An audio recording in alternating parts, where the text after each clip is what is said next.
আমি কিভাবে দীর্ঘদিন পর্যন্ত ডিপ ফ্রিজে মটরশুঁটি সংরক্ষণ করি এটাই আমি আজকে আপনাদের সাথে শেয়ার করব। হ্যালো এভরিওয়ান, আসসালামু আলাইকুম। সবাইকে ওয়েলকাম করছি পিঙ্কিস কিচেনের নতুন একটি ভিডিও দেখার জন্য।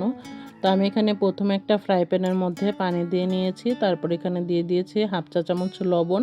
পানিটা খুব বেশি গরম করিনি, পানিটা যখন বাবলস চলে আসবে সেই পর্যায়ে আমি এখানে আগের থেকে পরিষ্কার করে রাখা এখানে হচ্ছে 1 কেজি মটরশুঁটি ছিল। সো এটাকে আমি আগেই বেছে এখানে পরিষ্কার করে রেখেছি। তো মটরশুঁটিগুলো এখানে দিয়ে গরম পানির মধ্যে হচ্ছে আমি এখানে 5-7 মিনিটের জন্য রেখে দিব।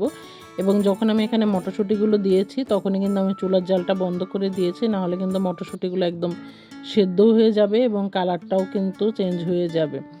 তো 5-7 মিনিট পরে হচ্ছে আমি এখানে মটরশুঁটিগুলো উঠিয়ে এখানে পানি ঝরানোর জন্য রেখে দিয়েছি। পানিটা যখন ঝরে গিয়েছে তখন হচ্ছে এখানে ছড়ানো একটা ট্রে নিয়ে নিয়েছি। ট্রের মধ্যে আমি কিছু টিস্যু ব্যবহার করে নিচ্ছি। টিস্যুর মধ্যে হচ্ছে আমি এখানে মটরশুঁটিগুলো ছড়িয়ে এটা ডিপ ফ্রিজে রেখে দিব 30 থেকে 40 মিনিটের জন্য। তো এতে করে হচ্ছে মটরশুঁটির মধ্যে যদি এক্সট্রা কোনো পানি থাকে সেটাও কিন্তু এখানে শুকিয়ে যাবে এবং মটরশুঁটিগুলো একটার সাথে একটা লাগবে না এবং পরবর্তীতে ফ্রোজেন করতে আমাদের জন্য সুবিধা হবে।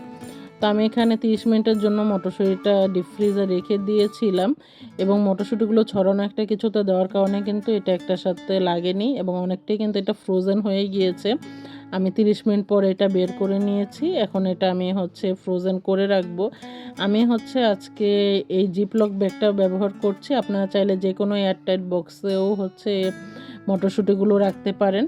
এটা হচ্ছে এখন হালকা ফ্রোজেন অবস্থায় যে কালারটা আছে এটা কিন্তু কালারটা চেঞ্জ হবে না, এরকমই থাকবে। তো এভাবেই হচ্ছে আমি মটরশুঁটিটা করে রাখি। আপনারা চাইলে একই পদ্ধতিতে বরবটি বা গাজর এগুলো করে নিতে পারবেন। তো এ ছিল হচ্ছে আমার মটরশুঁটির একটা সংরক্ষণ পদ্ধতির ভিডিও। আমি পরের দিনের একটা ক্লিপও এখানে অ্যাড করে দিয়েছি, যে এটা পরের দিন বের করে দেখেছি যে খুবই সুন্দরভাবে কিন্তু এটা ফ্রোজেন হয়েছে এবং একটার সাথে একটা লাগেনি।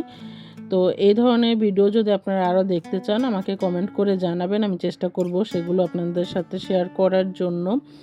তো ভিডিওটি আপনাদের কাছে কেমন লাগলো অবশ্যই কমেন্ট করে জানাবেন। আর সবাই ভালো থাকবেন, সুস্থ থাকবেন। আল্লাহ হাফেজ।